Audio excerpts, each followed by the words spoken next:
if you enjoyed the McTominay for Fred, you would have absolutely loved the Daniel James for Cavani substitution. I smashed my TV. I literally destroyed everything. I just don't understand. And of course, Ole Gunnar Solskjaer knows better than us. This is his squad. He trains with them every day. Maybe he saw that Cavani was not up for it. Maybe it was a bit slow. Daniel James. Okay, you get me. You said to me, yeah, when United press is important, but even that I'm not so sure. Okay. So what are they going to press? And what it's is 0-0. exactly. The other team sitting back and lumping. So balls why you bring him on? Why you bring him on, and why are you taking off Cavani? You think, well, let's manage the 0-0 draw. But against Crystal Palace's world famous build-up play from the back, having a no, okay. I just could not believe what I was watching, Gab. That's all. I think it's hard. Look, the optics of 3 straight 0-0 draws don't look good. But again, let's contextualize a little bit, right? Real Sociedad, you're 4-0 up from the first leg. By the way, this is the one that kind of befuddles me because obviously the game happened in Europa League, and with this show, because we record Mondays and Thursdays, it's like the Europa League doesn't exist. However, that was the game in which I said, why not play the scrubs in this game? Completely. Because you know what? You are not going to lose 4-0. No. And if you do, just retire. Okay, it's just not going to happen. No, not going to happen at all. So that was the one which was 0-0 draw. And you could tell in the first 15 minutes, the Real Sociedad said, all right, we've lost. Yeah, they had a penalty. Once Oyarzabal missed that pen, it was over. But and then at the weekend, they're playing Chelsea, who are a good side, and they don't concede a lot of goals now with Tuchel in there.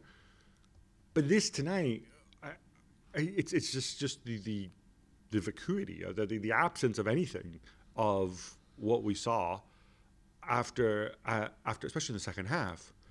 That I think is a concern going into the Manchester derby this weekend.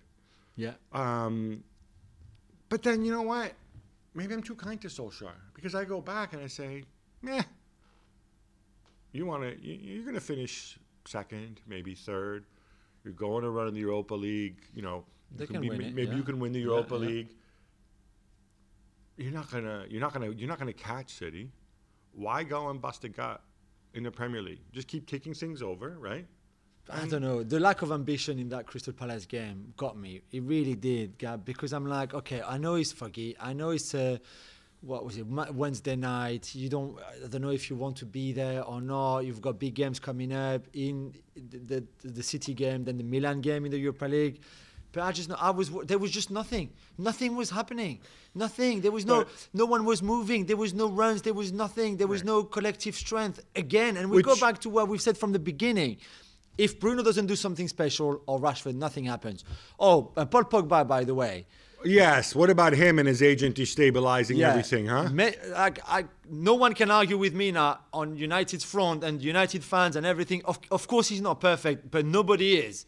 But don't tell me that in those kind of games, he's not so precious to your team that he can just unlock it. Like we saw against Burnley, by the way, when he scored that volley to win 1-0. A game that was pretty similar to the one that we saw against Crystal Palace. Many times this season, because in those games where everybody's a bit tired, he's the one that can also create something out of nothing and win you the game.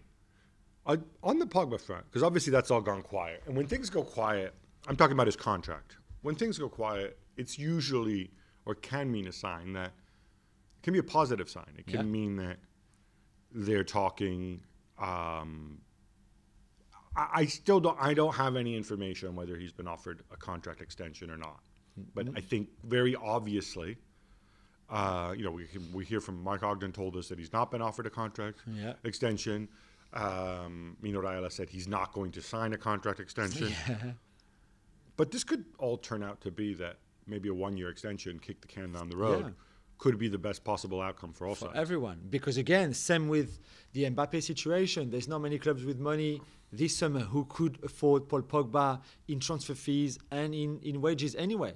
So you buy a bit of time, you wait for clubs to get richer again, and then in the summer 2022, you've got more possibilities to move. United were top of the Premier League on January the 12th, I think. Since then, they won 3 games in 12 in the Premier League, and now they're 14 points behind City. That coincides pretty much with Paul Pogba's injury. And I'm not saying that if Pogba had not been injured, they would still be top. Of course, no, it's not as simple as that. However, I really think, like Gary Neville said back then, the only way they could have been champions is if Pogba had been fit and playing at the kind of level that we see him play in December and start of January. And that injury, I think, really, really hurt United far more than I think a lot of people thought it at the time.